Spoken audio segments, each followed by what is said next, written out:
বাংলার মানুষের একটা সেন্টিমেন্ট। ফুরফুরা শরীফ সবসময় একদিকে যেমন ধর্ম প্রচার করে গেছে, অপরদিকে দেশ ও জাতির প্রতি মানুষের যে কর্তব্য, দেশের প্রতি যে একটা ভালোবাসা, এটা ফুরফুরা শরীফ সবসময়তেই প্রচার করে যায়।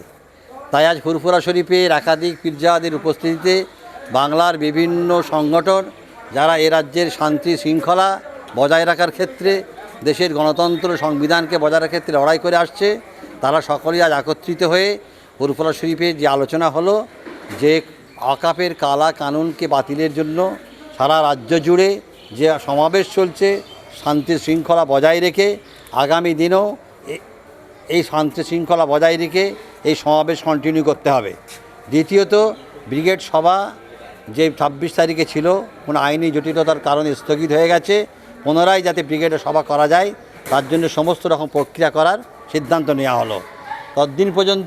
ততদিন পর্যন্ত বাংলার বুকে যেভাবে গ্রামে গঞ্জে সভা হচ্ছে, সেই সভা যাতে হয়, যারা সভা করছেন তারা যেমন নিয়মকানুন মেনে সভা করবেন, তেমন প্রশাসনের বন্ধুকে অনুরোধ করব এই বাংলার যে ঐতিহ্য, ধর্মনিরপেক্ষতা, গণতন্ত্র, সাম্প্রদায়িক সম্প্রীতির যে বাতাবরণ বাংলায় তৈরি হয়েছে সেটা অক্ষুণ্ণ রাখার ক্ষেত্রে আপনারাও যারা সভা করবে তাদের সঙ্গে সহযোগিতা করবেন।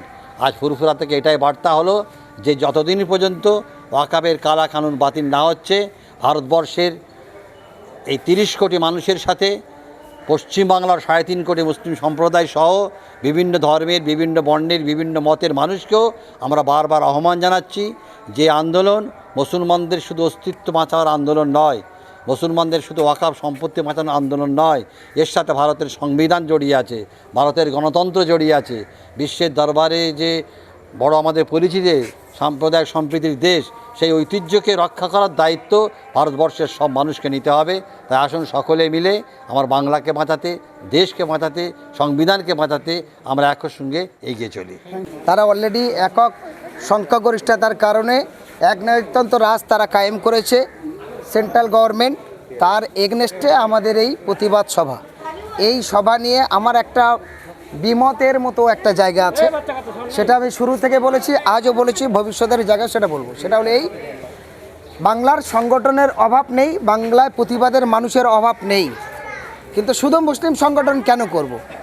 আমাদের সঙ্গে তো শুধু আমরা মুসলিম এককভাবে থাকতে চাই না, বাঁচতেও চাই না, চলতেও চাই না।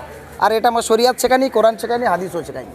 সুতরাং আমি হোসেন গাজী, আমরা দেশ বাঁচাও সামাজিক কমিটির রাজ্য সম্পাদক, সিপিডিআর হেমান্ডাসের পশ্চিমবঙ্গের রাজ্যের কোঅর্ডিনেটর, জমিয়াত উলেমায়ে দক্ষিণ 24 পরগনা জেলার কোঅর্ডিনেটর হিসাবে আমি যেটা দায়িত্ব পেয়েছি, গুরুত্বপূর্ণ যেটা ভেবেছি, আমার বাংলার হিন্দু, মুসলমান, দলিত, আদিবাসী, শিখ, ইসাই সকলের ঐক্যবদ্ধভাবে সঙ্গে নিয়ে কাঁধে কাঁধ মিলে কেন্দ্রে নরেন্দ্র মোদী এবং অমিত শাহর বিরুদ্ধে লড়ব এবং রাজ্যের সন্ত্রাস, সাম্প্রদায়িক অত্যাচার, দুর্নীতির বিরুদ্ধে লড়ব। মানুষ হিসেবে মানবিক দৃষ্টিতে এটাই আমাদের অথরিটি রাইট। তাই আমি 11ই এপ্রিল প্রথমে মুখ্যমন্ত্রীকে চিঠি দিয়েছি, বাংলার একমাত্র আমি, বাকি হাজারো সংগঠন থাকলে তারা কিন্তু এটা বলেনি।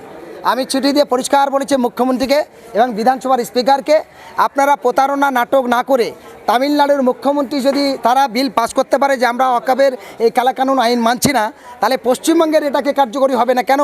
বিধানসভায় বিল পাস করবে না কেন মমতা ব্যানার্জি? এটা জবাব দিতে হবে। পশ্চিমবঙ্গের মুসলমানদের ভোট নেবে, ক্যাডার বম হিসাবে ব্যবহার করবে, আর বিধানসভায় এই বিলটা কেন পাস করবে না যে নরেন্দ্র মোদীর এই ওয়াকফের বিল আমরা মানছি না? আমি বিধানসভার অধ্যক্ষের কাছে আবেদন রেখেছি এবং মুখ্যমন্ত্রীর কাছে, তার জবাব পাইনি। এবং এনআরসি সিএ নিয়ে যখন লড়াই হয় 2019-এ 550 মুসলমান এবং দলিতদের অ্যারেস্ট করা হয়েছে পশ্চিমবাংলায়। আবার এই সভার কেন্দ্র করে বিভিন্ন জায়গায় বাধাবিঘ্নি, এগুলো কেন হবে? সেই জন্য আর শুধু মুসলিম সংগঠন আন্দোলন করলে হবে না, এর সঙ্গে আমরা অনেক দলিত, আদিবাসী, মানবাধিকার সংগঠনের নেতৃত্বকে সঙ্গে নিতে চাই।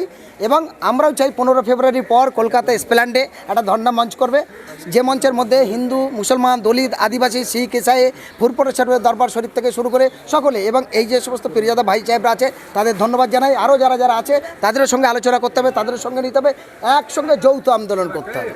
26শে ব্রিগেড সমাবেশ যে ক্যান্সেল করা হয়েছে, এর পিছনে কি কোনো ষড়যন্ত্র রয়েছে? এটা অবশ্যই ষড়যন্ত্র আছে, আপনার দাবনা ভেঙেছে। তবে আমার মনে হয় সেটাও কিছু ত্রুটিও হচ্ছিল, কারণ সকলের নিয়ে মাসোয়ারা করে আলাপ আলোচনা, লিখিত সিদ্ধান্ত নিয়ে আগেলে একটু ভালো হতো। সেই ক্ষেত্রে তাদের অসুবিধা। দেখুন, সাধারণ মানুষের কাছে একটাই বার্তা দেবো, অন্যের বিরুদ্ধে লড়াই করা এটা মানবিক কর্তব্য। এখানে জাত নাই, ধর্ম নাই, সংগঠন নাই, বাংলা কেন গোটা দেশ জুড়ে আগুন জ্বালাতে চাইছে, সেই আগুন নেভানোর জন্য সকলের দায়িত্ব নিতে হবে।